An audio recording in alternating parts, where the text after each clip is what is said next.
Welcome to the OffGrid podcast, powered by Retreat Caravans.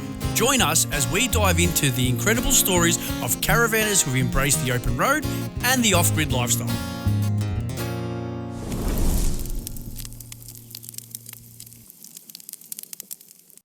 Welcome to another episode of the OffGrid podcast. I'm your host, Tilly, and today I've got the pleasure of having on the OffGrid podcast a 4x4 enthusiast, Tim Bates. Tim, how are you, buddy? G'day, Tilly. It's good to see you again, mate. It's been a few years since we last caught up, but yeah, mate, it's really good to see you. It's been a while. I think it was just after COVID.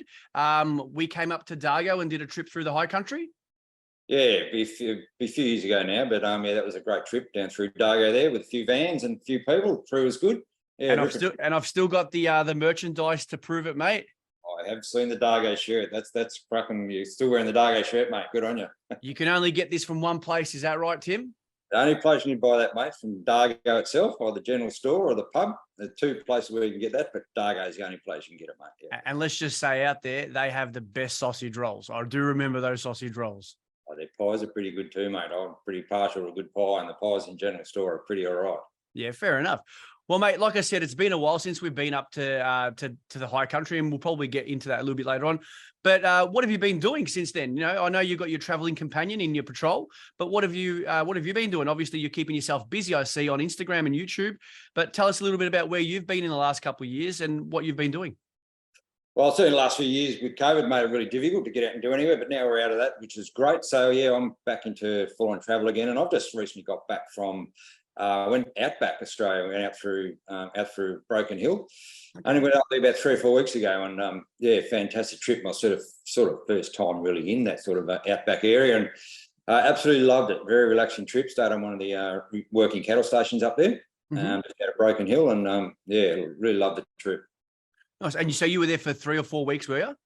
Oh, the whole trip up and back was over a couple of weeks. Yeah. But I stayed on Mount Dip Station was the name of the place, and I stayed on that for 3 days, and then had a bit of a look around the area as well. Went out to Silverton, checked out the old Mad Max stuff. If you're into Mad Max, all the museum and all the memorabilia from Mad Max movies is well worth having a look at Silverton. There's a great bakery there too, which dishes up some pretty good pies as well.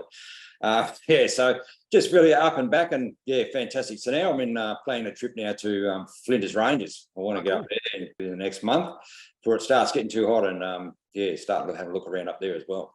Oh, beautiful. Well, it sounds like a little bit of fun. And like you said before, you know, there's no good town without a good bakery, of course. You know, we've got to keep our boys fed.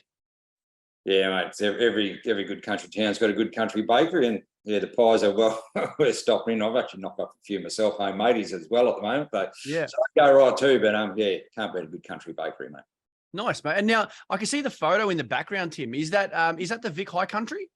Yeah, that's up at the pinnacles up top of Billygoat Bluff, which is not far out of Dago there. Yeah. Yeah, you climb up there and magnificent views, 360-degree views of looking out around the whole Victorian high country. So yeah, that looks amazing. It's stunning. Nice. Now, so obviously, Tim, the show's called the OffGrid podcast, right? And you know, we talk to our customers, suppliers, and anyone that really gets off-grid. In your memories, how off-grid have you actually been? What's the furthest off-grid you've been, and for how long? Look, I suppose the remotest place I've been, other than the trip I did a few weeks ago, look, Victorian High Country is pretty remote too, and you know, there's an area that comes to mind down at Wanagata Station, which is pretty much right in the heart of right in the middle of Victorian High Country, and you know, that's 4 to 5 hours in any direction of getting out down there, and you know, and there's only 3 ways in and out of that place, and you know, if something goes wrong down there, you know, you need to be super prepared. There's no phone reception or anything like that, so if something goes wrong, you've got to deal with it yourself, and so that's probably one of the remotest places that I've certainly been to, and that would be in Wanagata Station in Victorian High Country. And what do you do to prepare? So if you're going to these places and it's only, you know, a couple of hours either which way to get out, what do you do? What are your staples that you've got to take? Like you mentioned, phone reception and obviously just emergency medical supplies. Like what is it that Tim Bates would pack in his patrol? Look, I do a lot of stuff. Do a lot of travels by myself too. A lot of solo travels on my own, which I'm more than comfortable going to do that. But you know, you do have to be really prepared to go out by yourself. And look, even if you're going away with other people, you need to be super prepared if you're going to remote areas. And my number one thing is to actually let someone know where you're going to go and when you're going to be there and when you're going to be back, and stick to that plan 100%. Don't divert off. another track, let's go and have a look down here, it's off my plan, but let's go and have a look down here, because if something goes wrong, then you're throwing areas out where people, especially emergency services, on where they need to go and look for you. So stick with that plan 100% that you leave behind. But I carry a personal location beacon with me all the time. I wear it on my belt all the time when I'm out there on my own. So if something is to go wrong, get injured, wherever, I've just got to activate that and then just sit there and wait for emergency services. Now, look, some people might have satellite phones and those sort of things, and they're certainly a really good option to take away. But I really rely a lot on that personal location beacon is key, and really do your research on the areas where you're going to go into. Especially when it comes to the Victorian High Country, there's a lot of places there where you can get yourself into trouble. So really do your researches on where you're going to go and find out as much of that as you possibly can. Maps and GPS operations, all that sort of stuff. Yeah, that's definitely some useful tips for anyone who's planning on going remote. Obviously, in caravans, you probably wouldn't go as remote, However, if you are going to leave the caravan and then go for a little bit more of a venture into, like you said, to those remote areas, some good tips, mate. Now, obviously, you've got to make sure that people can find you. You've got to be able to, call people, but hey, you've got to be able to eat. And from what I've seen on your YouTube, mate, you don't mind a good bush tucker. You mentioned before that, you got your own pies coming through, but if we had to say, Tim, what's your signature dish, right? Now we're talking completely off grid in the outback, right? So no electricity or anything that's going to be able to warm up something. What would Tim make, right? And what would he bring in order to prepare for this? Look, I pretty much do 99.9% of my meals. They're all made on a campfire. There's breakfast, lunch, and dinner. Very rarely I even take gas with me, unless it's going to be bad weather or something like that. But look, for breakfast, you can't go past bacon and eggs. To start the day off, there's nothing better than the sound of bacon sizzling on that cast iron campfire, on the cast iron frying pan on the fire there, to get the day started with a few eggs thrown in the fry pan. It's just a cracking way to go. And I like that. I like how you said that, a cracking way to go.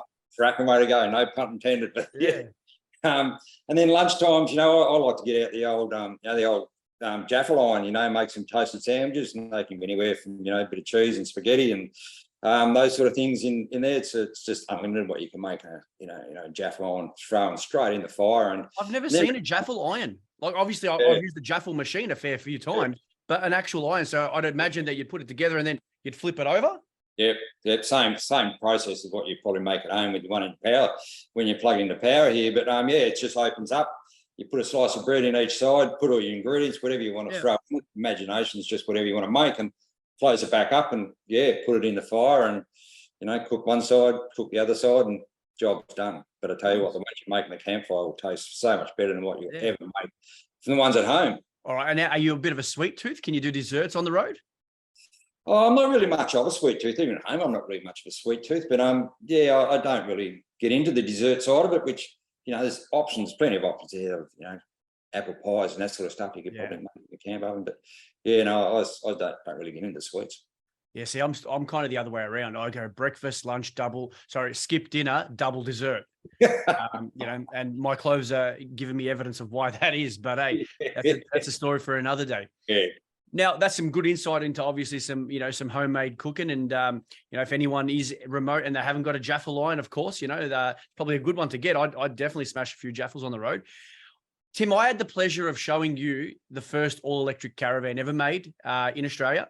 And I know we did a show on television, right? But your genuine blown awayness, if that's even a word, about the ERV was pretty crazy, so I know it's been a couple of years now, and we've developed ever since we met you, we've developed further onto that brand, and we've introduced also the Daydream, which we're dubbed the best of both worlds, because like yourself, people like cooking with gas, right? I know you like cooking with fire, but people like cooking with gas, and we've given them the opportunity to use the 7.1 kilowatt battery system with a 5,000 watt inverter, but also have onboard gas.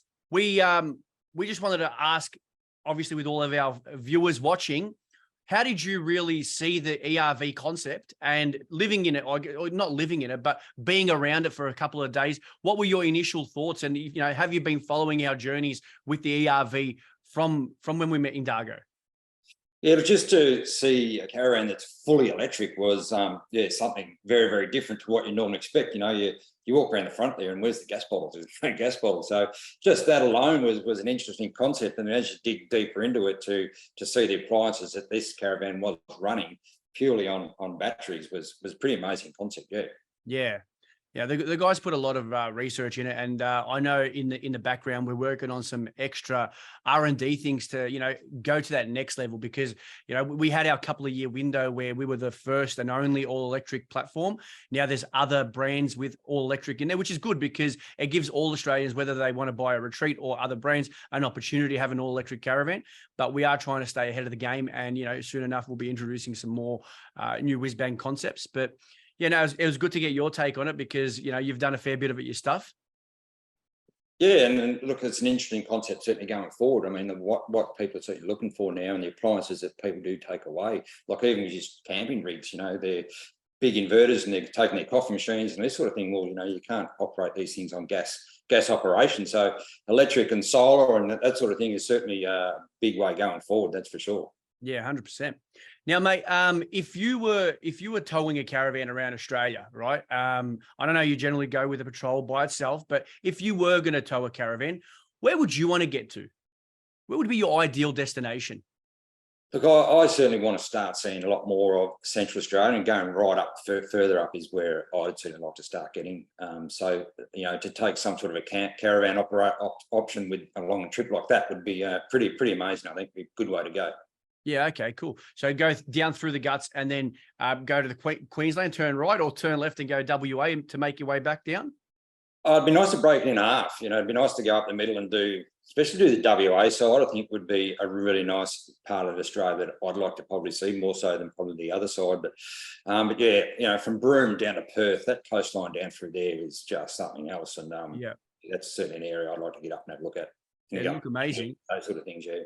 Now, if you're going down that way, of course, and if you are towing a caravan, you're going to be hitting some pretty rugged roads, right? So, any advice to people when you're driving down these corrugated roads or these off-road tracks? What advice would you give to people? Oh, look, certainly number one thing is tyre pressures. Adjust your tyre pressures accordingly, and not only does it soften the ride, but it also takes a lot of that jolting and jarring sort of thing out of both your van and the vehicle you're driving in. So tyre pressure is a big one, and then just driving, to the conditions, driving slowly enough so you've got full control over that, not only your vehicle, but the caravan you're towing behind you. So, there's no rush when you're going on holidays. There shouldn't be any rush. So just take your time and you'll get to your destination, and you'll have a great time when you go away. Yeah, it's a good point that you make as well, because obviously there's speed signs wherever you go. However, sometimes the road conditions change, right? So although it might say 40 or 60 kilometers an hour, if the roads are, gotten worse in the conditions in the last couple of months and they haven't altered the signs, you might be going too fast. So realistically, pay attention to those signs, but maybe pay attention to the road a little bit more. Yeah, especially in some of these outback red dirt roads, you just never know what dips and potholes and those sort of things that are going to come up in front of you. So it's really important that you do just take the time, drive slowly on those roads, and be ready for anything that may come up in front of you on the roads. Yeah, cool. Now, mate, the patrol, tell us, have you changed anything in the last couple of years? Because when I had a look at it last time, it looked like a pretty decent unit. But have you had any changes or got plans to make any changes? Of course, if you've got a couple of sponsors you want to shout out as well, this is the opportunity, mate.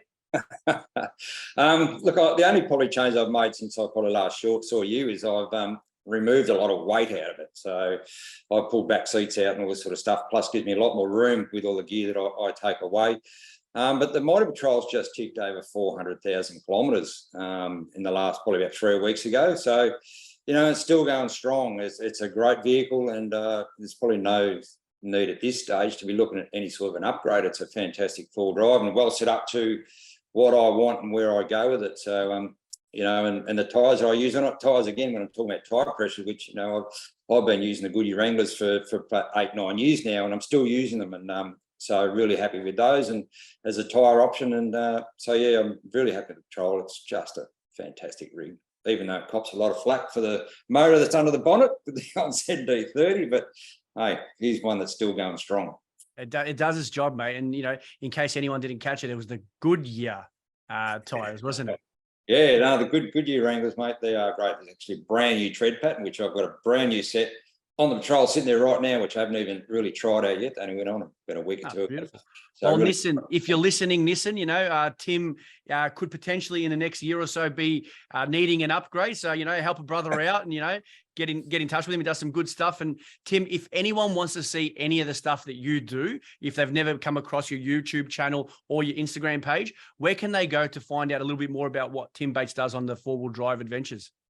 yeah, look, on both those platforms, it's just Tim Bates four-wheel drive adventures. So Tim Bates 4WD adventures. You'll see all of the stuff that I do there. Very active on both of those platforms as well as Facebook as well.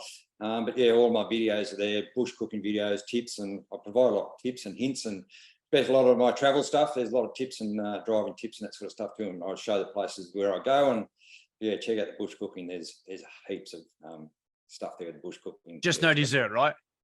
No desserts. I haven't got into desserts. that could potentially be the 2024 New Year's resolution. Maybe get a couple desserts in there. Well, Tim, listen, thank you very much for taking some time out of your busy day. It's been really insightful to learn a little bit about what you do, and hopefully we can catch you off the grid one day. Thank you for joining us on this episode of the OffGrid podcast. If you're passionate about off-grid adventures and have a unique story, we'd love to have you on as a guest. Connect with us to share your experiences and inspire others with your off-grid journey. Remember, life is an adventure meant to be lived off the grid. Don't forget to subscribe for more inspiring stories, helpful tips, and exciting adventures. This is the OffGrid podcast, powered by Retreat Caravans.